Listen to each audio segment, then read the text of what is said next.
Teleaula Natal. Olá pessoal, tudo bem com vocês? Como é que vocês estão vivendo esse tempo de isolamento, de pandemia? Espero que estejam bem. Meu nome é Flávio, sou professor de Ciências da Rede Municipal de Educação. Tenho 1,73 m de altura, tenho 40 anos, cabelos pretos curtos, uso óculos, estou usando hoje uma camisa preta, calça jeans e tenho também um sinal religioso que carrego, que é uma cruz de madeira num cordão branco. E o meu sinal em Libras é esse, um F na bochecha. E nessa aula de hoje, sobre o que nós vamos falar? Qual o tema da nossa aula de hoje? Biodiversidade, né? É um tema que muito se fala, a gente ouve muito falar na mídia, na televisão, nos telejornais, mas pouca gente sabe exatamente o que é. Nesse slide nós temos a representação do globo terrestre, com o título da aula exatamente no meio, biodiversidade aqui no meio, e temos imagens de seres vivos compondo a forma do planeta. Vários tipos de plantas, vários tipos de animais, né? E por que eu coloquei essa imagem como a primeira imagem da nossa aula? Exatamente porque é disso que biodiversidade fala, né? O que nós vamos estudar então na aula de hoje? São 3 pontos que nós vamos conversar e vamos tentar descobrir e conhecer, e que eu espero que ao final dessa aula nós possamos já ter uma compreensão melhor. Primeiro de tudo, nós precisamos saber o que é biodiversidade, como ela surgiu e qual a sua importância. Em seguida, nós vamos ver como se apresenta a biodiversidade brasileira, em especial na nossa região, que é a região Nordeste. E por fim, nós vamos ver quais as principais ameaças à biodiversidade e que medidas podem ser tomadas para protegê-la. Vamos lá então?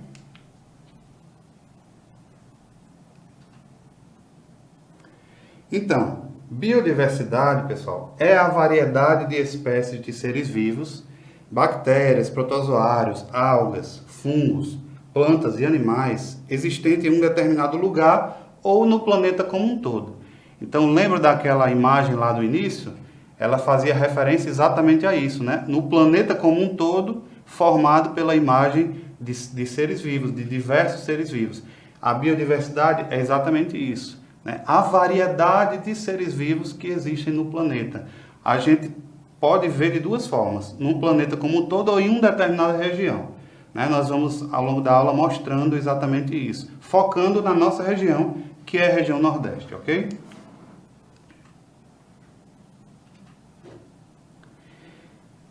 Eu falei da diversidade de seres vivos e nós estamos acostumados a pensar em seres vivos como aqueles seres que a gente vê, os seres mais visíveis, os seres maiores, os nossos animais de estimação ou os animais selvagens que a gente vê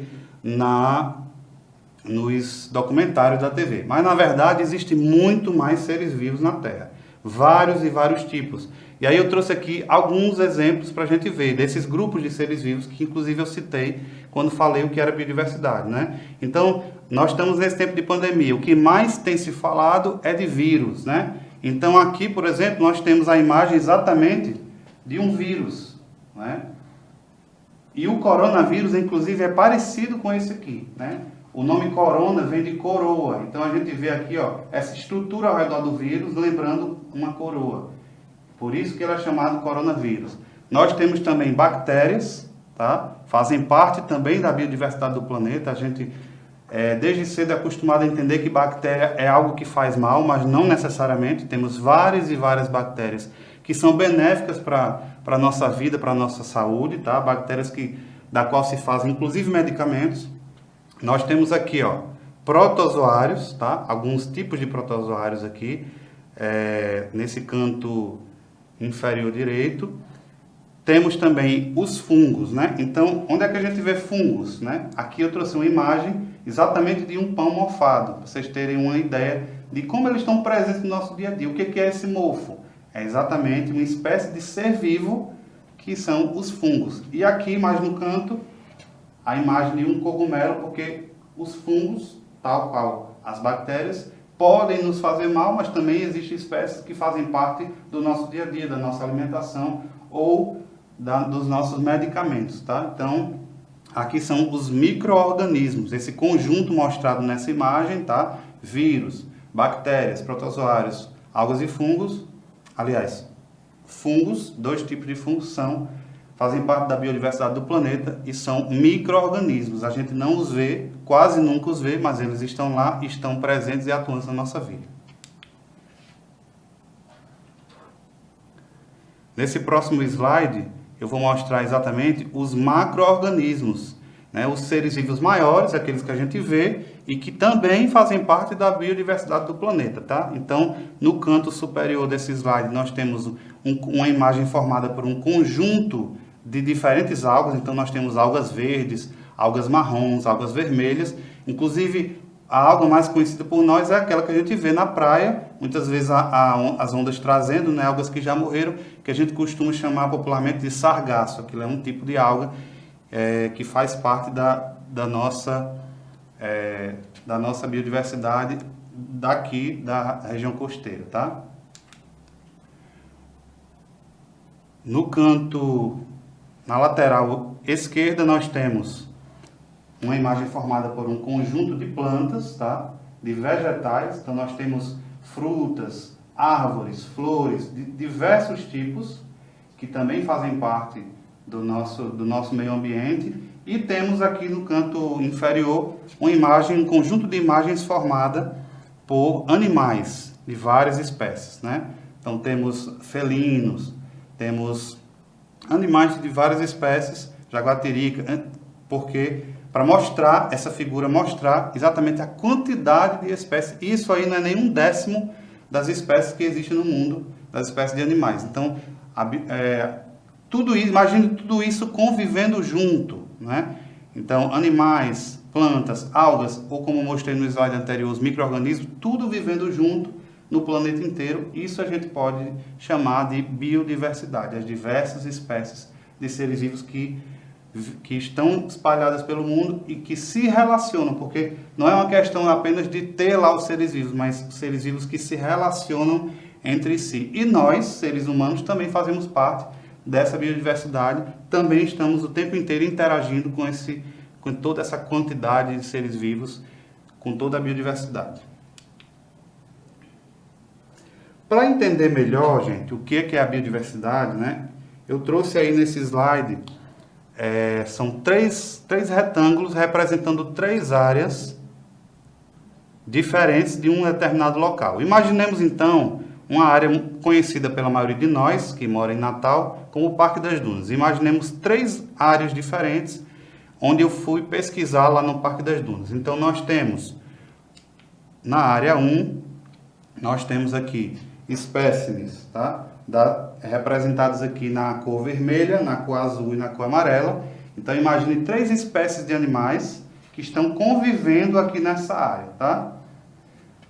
Na área 2, eu já tenho aqui, ó, mais espécies. Eu tenho uma espécie aqui, eu não dei nomes, tá? Porque pode ser qualquer espécie. Então, nós temos uma espécie que está distinguida aqui na cor vermelha, outra na cor azul, outra na cor laranja e outra na cor verde, tá? Então, aqui nós já temos um pouco mais de espécies. E aqui embaixo, na área 3, eu já tenho mais espécies. Veja que eu não estou falando aqui de indivíduos, eu não estou contando os indivíduos, e sim as espécies. Na área 1, eu tenho 3 tipos de espécies diferentes. Na área 2, eu tenho 4 tipos de espécies diferentes. E aqui, na área 3, eu tenho 5 tipos de espécies diferentes, tá? Lembrando, em 3 lugares hipotéticos que eu estudei lá dentro do Parque das Dunas, por exemplo, né? Então, analisando essas 3 áreas diferentes, eu posso fazer duas perguntas para poder entender melhor o conceito de biodiversidade. A primeira pergunta é: quantas espécies foram registradas em cada área? Ao descrever, eu já mostrei para vocês. Na área 1, nós encontramos 3 espécies. Na área 2, nós encontramos 4 espécies. E na área 3, nós encontramos 5 espécies. Então, vem a segunda pergunta, que é: qual área, então, tem uma maior biodiversidade? E aí, pessoal, o que vocês acham? Qual a resposta para essa pergunta, né? A resposta é a área 3. Por que a área 3? Porque é ela que tem a maior quantidade de espécies. Veja, mais uma vez eu digo, nós não estamos aqui falando do número, da quantidade de seres vivos que está lá, mas da quantidade de espécies, tá? Aqui nós temos 5 espécies. Então, essa área 3, ela é mais biodiversa do que a área 2 e do que a área 1, certo? Ela tem mais espécies. Então, assim a gente consegue compreender melhor o conceito de biodiversidade. Mas, afinal de contas, como surgiu a biodiversidade, né? Como surgiu essa quantidade imensa de seres vivos, de todos os reinos, né? Vegetal, animal, no nosso planeta Terra? Então, a enorme biodiversidade que atualmente observamos nos diferentes ambientes da Terra se formou durante bilhões de anos no processo de evolução, ao longo do qual muitas espécies desapareceram, ou seja, foram extintas, enquanto outras, através da adaptação, sobreviveram. E o exemplo mais conhecido por todos nós de extinção, né, de um evento em que algumas espécies sumiram da Terra, enquanto outras foram aparecendo ou se tornando predominantes, é exatamente essa aí, né, a extinção dos dinossauros, né? Então nós temos aqui nessa imagem uma cena, né, uma ilustração que mostra, né, imagens de dinossauros num ambiente pré-histórico, não é? E no céu, ao fundo, um meteoro caindo, né? Então isso aí já é a clássica cena da extinção dos dinossauros, que todo mundo conhece, já ouviu falar, né? Mas que às vezes nem entende bem, na verdade, né? Muita gente acha que o que destruiu os dinossauros todos da Terra foi a queda desse meteoro, e na verdade não foi, né? O que acontece é o seguinte: o meteoro caiu, na região onde ele caiu houve destruição rápida, né, em massa, e aquelas regiões circunvizinhas, de fato, tudo ali foi destruído, mas essa explosão foi tão grande que levantou nuvem de poeira, nuvem de cinzas, não é? E essas nuvens foram se espalhando pela Terra e foram impedindo a luz do Sol de entrar, impedindo as trocas gasosas e causando um efeito estufa tremendo, que fez com que, aos poucos, a vegetação fosse prejudicada, em seguida os animais herbívoros, em seguida os animais carnívoros, né, especialmente os dinossauros, e aí, ao longo de um bom tempo, foram então entrando em extinção. Mas outros animais e outras plantas que já existiam na época foram então tendo chance, tendo oportunidade, através da adaptação, de permanecer, né? Então esse aí é o exemplo mais conhecido de extinção. E não foi algo, vamos dizer, sem consequências benéficas. Trouxe consequências ruins para essas espécies, mas outras, como eu disse, tiveram a oportunidade, né, de se beneficiar e de se espalhar pela Terra. E o exemplo mais conhecido são os mamíferos, que hoje, digamos assim, que são a espécie de organismos, de macro-organismos, é a espécie dominante hoje, tá?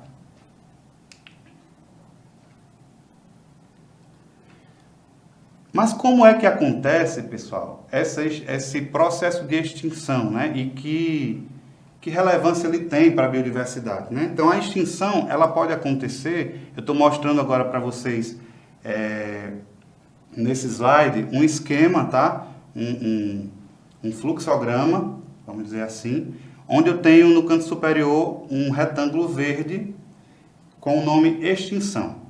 Existem dois tipos de extinção, tá? Que eu vou representar agora numa escala descendente por dois retângulos amarelos. À esquerda, extinção em massa. À direita, extinção gradual. A extinção em massa, ela pode acontecer por causas naturais e por causas não naturais. Nas causas naturais, a extinção vai acontecer através de fenômenos cataclísmicos, como aquele que eu falei que deu início à extinção dos dinossauros, né? A queda do meteoro. Então ela acontece de forma rápida, porém é provocada por eventos cataclísmicos. Pode ser um meteoro, pode ser uma erupção vulcânica, mudanças climáticas, né? Como já aconteceu em épocas pré-históricas até anteriores aos dinossauros. E as causas não naturais, elas ocorrem também rapidamente, porém provocadas por nós, pelos seres humanos. Então nós somos capazes de causar extinção. É interessante que a ciência, através do estudo, vai mostrando que nenhuma outra espécie de ser vivo ou foi capaz de causar extinção. Somente o ser humano. Por quê? Por causa das suas atividades, que direto ou indiretamente causam muito impacto na natureza e na biodiversidade. A gente vai ver isso mais à frente, tá? E o outro tipo de extinção, que é a extinção gradual, né? Ela acontece por causas naturais, está representado aí no retângulo azul, tá? E de que forma ela acontece? Logo abaixo, no retângulo laranja, nós temos essa explicação. Ela ocorre lentamente, como consequência dos processos de seleção natural e de adaptação das espécies, tá? Então, a gente sabe que muitas espécies que hoje vivem, tá? Elas vivem hoje e sobreviveram devido à adaptação delas ao ambiente onde elas foram se instalando, né? Condições adversas de frio, de calor, condições adversas de pouco alimento ou de variados tipos de alimento. Então, tudo isso vai também favorecendo algumas espécies desaparecerem e outras aparecerem, tá? Fazendo com que a biodiversidade vá mudando e vá crescendo, tá? Então, como eu disse, essa biodiversidade que temos hoje é fruto desse processo, tá? de seleção natural e adaptação de espécies, de extinção, tudo isso junto fez com que surgisse essa biodiversidade que hoje nós conhecemos.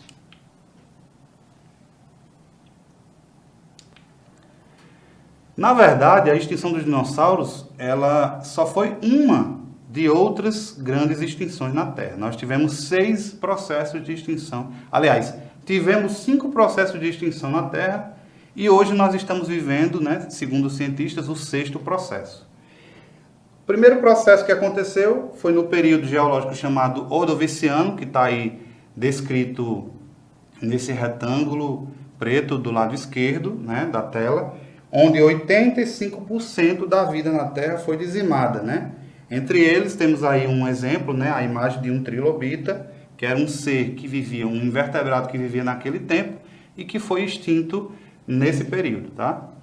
Depois nós tivemos, né, representado nesse retângulo preto no centro da tela, a segunda grande extinção que aconteceu no período chamado Devoniano Superior, período geológico, onde 70% da vida foi dizimada, tá? Entre eles, representado nessa imagem aí, várias espécies de corais. A terceira grande extinção que aconteceu na Terra, está representada aí nesse retângulo do lado direito da tela, aconteceu no período geológico chamado Permiano, onde 96% da vida que existia naquela época foi dizimada. Então veja que essa extinção que conhecemos dos dinossauros nem foi a maior de todas, tá? Não destruiu, vamos dizer assim, comparado a essa, tanta quantidade de biodiversidade da época, tá? Temos aí, nessa imagem ainda, mostrando uma espécie de peixe que foi extinto nesse período aí, nessa extinção aí. Então temos a quarta grande extinção, mais uma vez no retângulo do lado esquerdo, tá? Essa extinção aconteceu no período, entre os períodos Triássico e Jurássico, tá? E 76% da vida na época foi dizimada, tá? Então nós temos aí também uma imagem de um dos exemplos de espécie que passou por extinção nessa época, né? Que é um amonite, que é essa imagem de concha que está aí. A quinta grande extinção é a mais conhecida, é a dos dinossauros, né?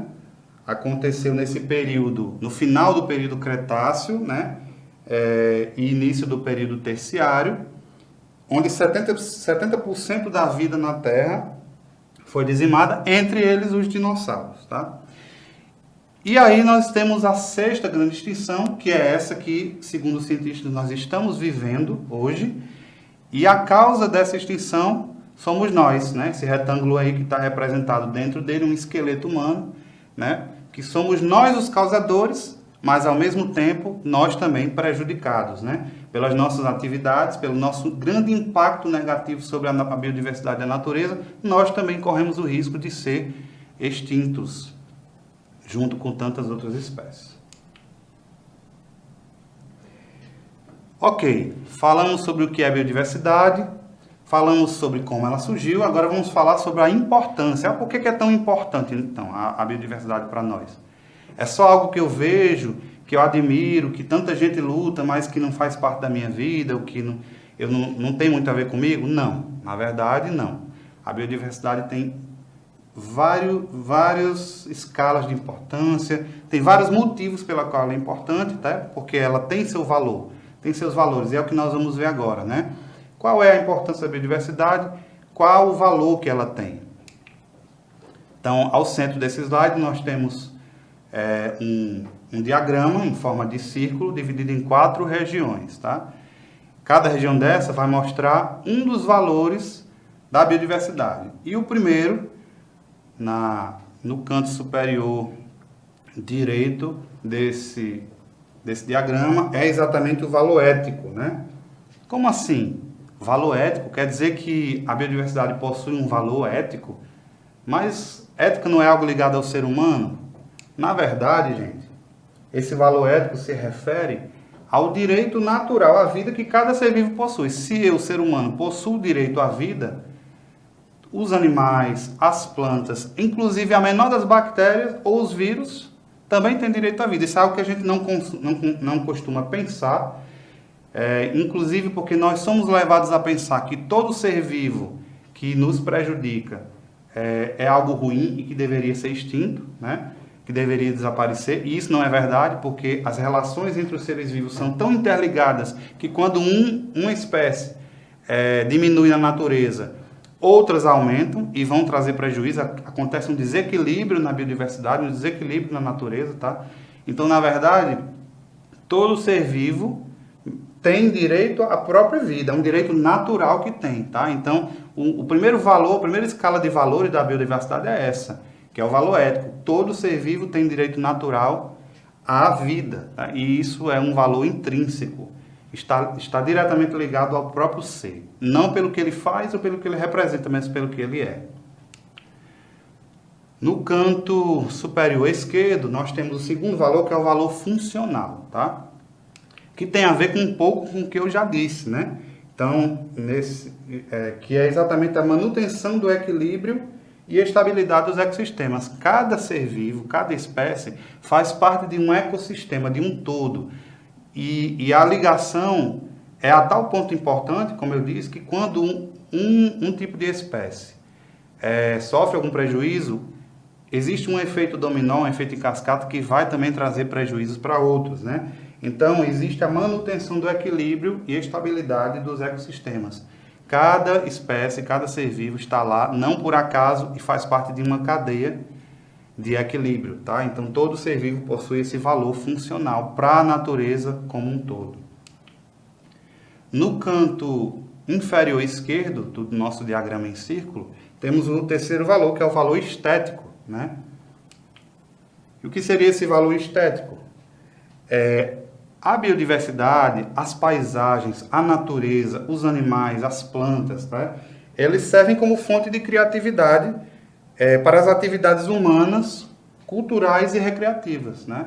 Então, quando a gente vai, por exemplo, visitar o Parque das Dunas, quando a gente vai fazer caminhada lá, quando a gente vai fazer um piquenique ou com nossa família, nossos amigos, por que a gente escolhe aquele lugar para visitar? Por causa da beleza do lugar, por causa do ar puro do lugar, por causa da natureza, porque tudo isso traz para nós uma sensação de paz, de tranquilidade, nos faz sentir pertencentes também à natureza. Então, isso é um valor que também deve ser levado em consideração. Faz parte da importância da biodiversidade, né? E quantos artistas ao longo da história da humanidade criaram e fizeram a sua arte baseados naquilo que viam da natureza, na sua interação com a natureza, né? Pinturas, desenhos, imagens de filme, das mais diversos tipos de arte, tiveram como base, como matéria-prima, como fonte inspiradora a natureza, né? Nas suas diversas faces, seja uma paisagem, seja animais, seja plantas, enfim. E no canto inferior direito desse nosso diagrama em círculo, nós temos o valor econômico, que nós não podemos também negar que ele existe, né? Seríamos hipócritas em dizer que não tem um valor econômico. Tem sim. Por quê? Porque a biodiversidade, né, seja ela animais, plantas, bactérias, enfim, contribui diretamente para a nossa vida por meio de atividades industriais e dos serviços. Então, alimentos, medicamentos, equipamentos que têm como matéria-prima seres vivos, né? Que tem como matéria-prima seres vivos ou substâncias retiradas dos seres vivos, né? Então existe também esse valor econômico, né? Que nós não podemos negar, mas que não pode ser somente ele levado em consideração, porque senão nós estaríamos instrumentalizando a natureza, instrumentalizando a biodiversidade, e a gente sabe o quanto isso prejudica a vida na Terra.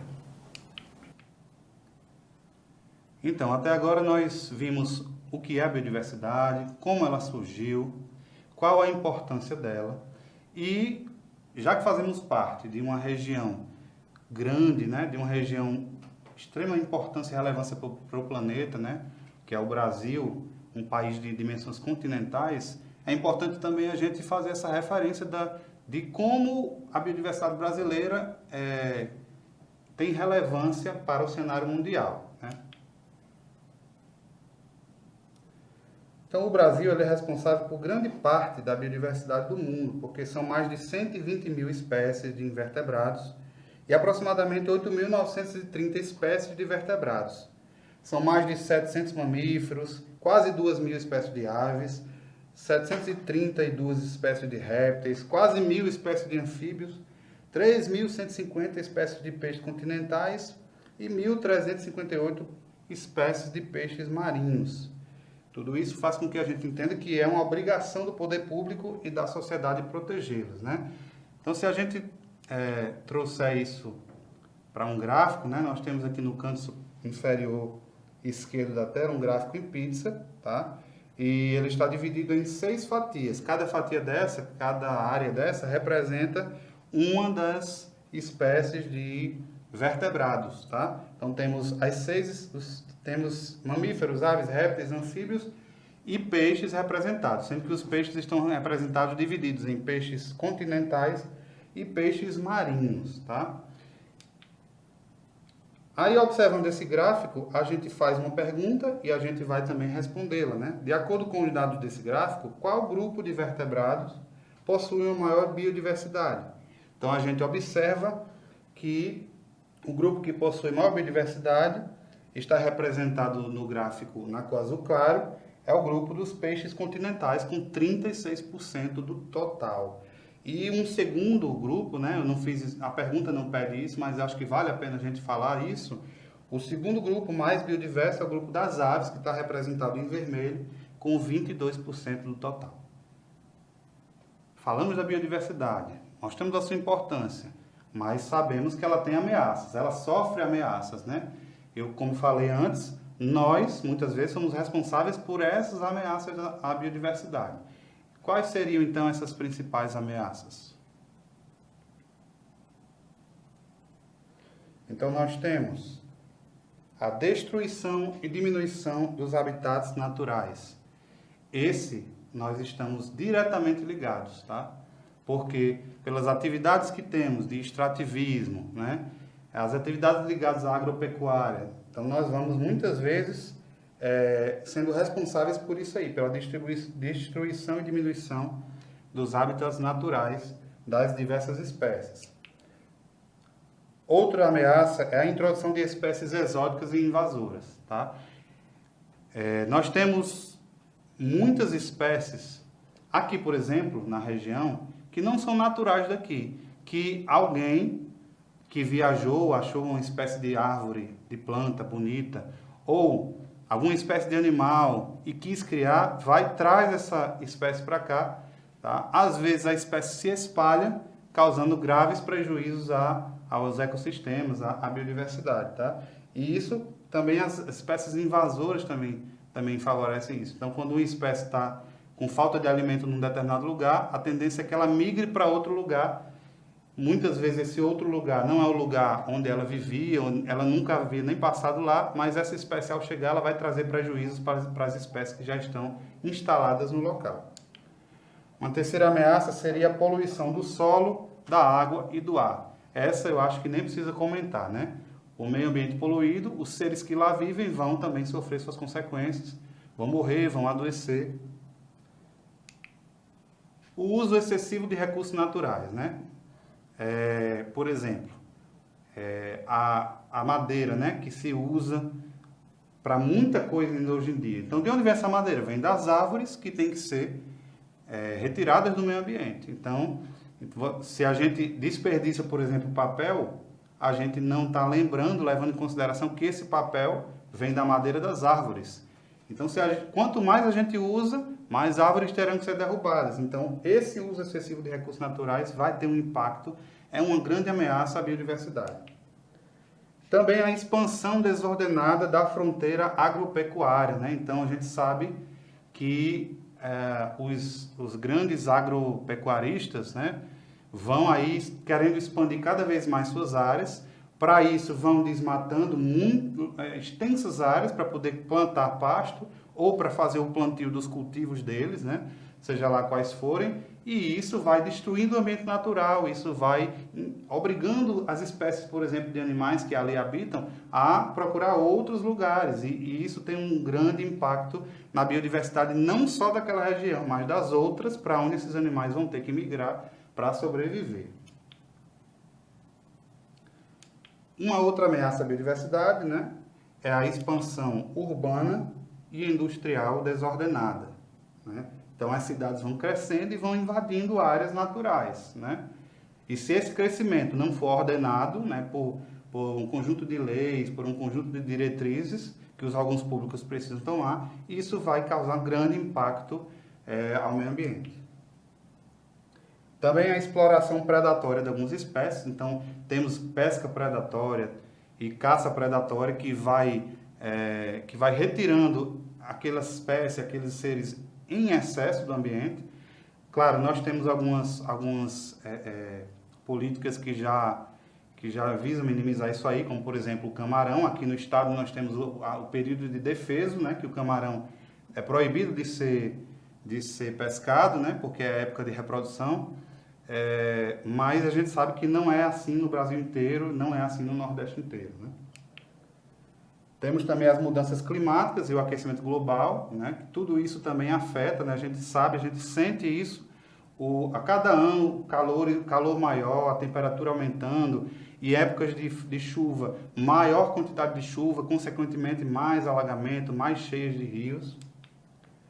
E também o tráfico de fauna e flora silvestre. A gente também vê muito isso nos telejornais, né? E isso também chamado também de biopirataria. Então nós temos, por um lado, o tráfico, né? Você retira animais silvestres do ambiente e vende, né? E isso vai diminuindo a biodiversidade do local. Além do que, é preciso sempre tirar muitos animais, porque poucos sobrevivem. E a própria biopirataria, que é retirar animais ou plantas do ambiente para deles extrair substâncias ou princípios ativos para a fabricação de medicamentos, por exemplo. Então, isso também são grandes ameaças à biodiversidade e que são crime, tá? Contextualizando com o nosso cenário atual. nós temos alguns fatos acontecendo nesse ano de 2020 que nós estamos, que mostram os problemas gravíssimos que estamos tendo assim na nossa realidade ecológica no Brasil, por assim dizer. Então nós temos, por exemplo, essa reportagem: Mato Grosso registra 425 focos de queimada em 7 dias. Olha só de que mês foi essa notícia, de junho, mês de junho desse ano. Então olha a quantidade de focos de queimada em uma semana no estado do Mato Grosso, e nós estamos vendo isso acontecer, né? Há poucos dias atrás morreu um bombeiro com quase que o corpo inteiro queimado, tentando apagar focos de incêndio nessa região centro-oeste do Brasil. Pantanal tem um mês de julho com mais focos de incêndio desde o início das medições feitas pelo INPE.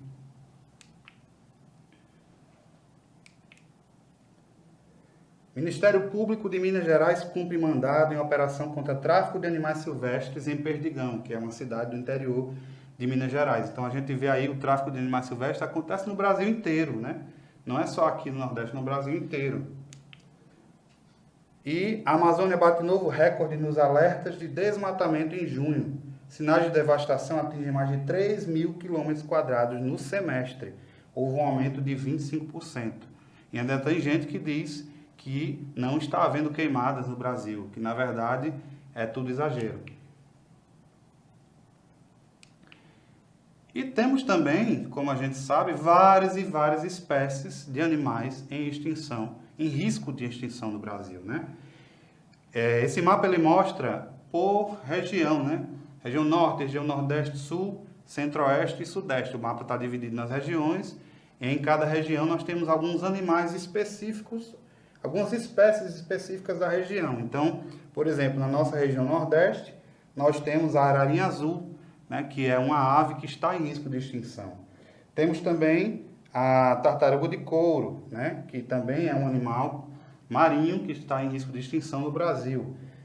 Região Norte, por exemplo, nós temos o peixe-boi. Na região Centro-Oeste, o nosso famoso lobo-guará, que temos visto aí, né, na cédula de R$200.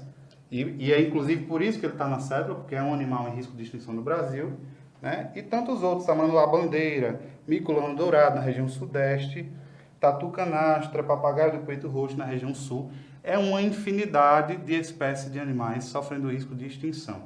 Quem causa a extinção desses animais? Quem é que está gerando esse impacto? Infelizmente, a nossa espécie, né? Nós, seres humanos.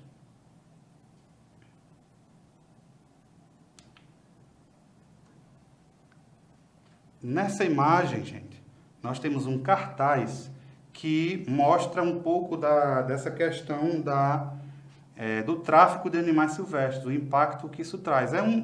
Uma imagem simples, tá? Com 4 círculos dentro, né?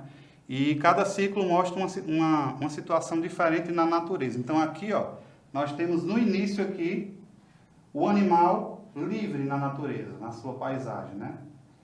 Depois, no segundo círculo, nós temos uma pessoa que vai lá, um caçador, né, e vai lá e captura esse animal e prende numa gaiola e leva embora do seu ambiente natural. No terceiro círculo, nós temos esse mesmo homem que capturou a ave vendendo, né, comercializando de forma ilegal essa ave. E o que é que isso traz, né? Qual é o fim dessa história? No último círculo, acaba com a extinção dessa espécie na natureza. Porque se a gente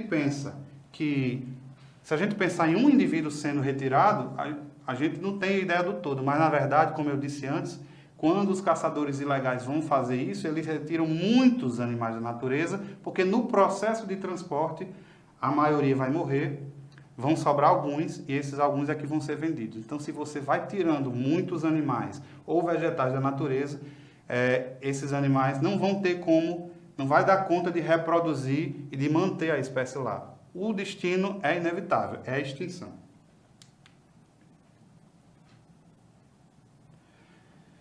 Então, quais seriam as medidas de proteção à biodiversidade? Tá?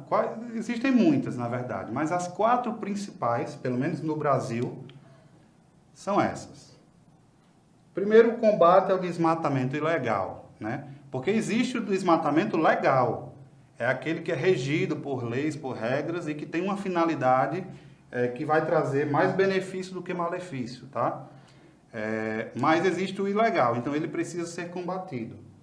A fiscalização do corte de árvores para a extração de madeira, né? Então existem indústrias que precisam do corte de árvores, porque nós utilizamos muita coisa à base de madeira. Não dá para a gente simplesmente do dia para a noite deixar de usar madeira ou produtos que vêm com matéria-prima de madeira.